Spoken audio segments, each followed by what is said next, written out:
नमस्कार सम्पूर्ण किसान मित्रहरुमा म कृष्ण प्रसाद उपाध्याय। म आज 1.5 बिघा क्षेत्रफल रहेको यस बेर्ना रोपित प्लटमा उखुको कन्डिसन हेर्दैछु। हामीहरुको यो बेर्ना कार्तिक महिनाको 15-16 2 दिन लगाएर हामीले प्लान्टेसन गरेका थियौं र यसमा अहिलेसम्म हामीहरुले एक पटक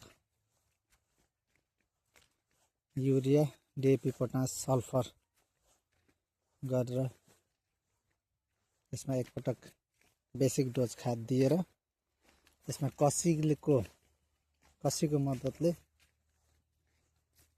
हल्का हल्का गोडाइ पनि गर्दैका थियौं। उखु अहिले राम्रै कन्डिसनमा ग्रोथ गरिरहेछ।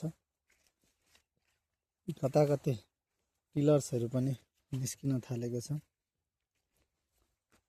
र साथमा हाम्रो यो छ पहेँलो सर्सौं।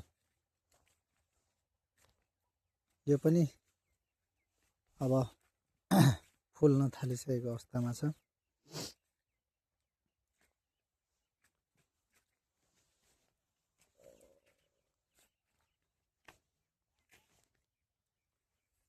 बेर्ना अलिकति कलिलो रोपेको हुँदाखेरि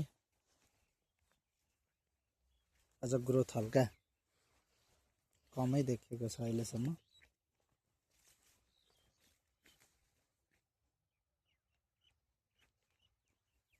र यसमा जातहरु भन्नुपर्दा मैले भिसिया 517 र पिबी 95 दुईटा जातहरुको बेर्ना बनाएर लगाएको थिएँ।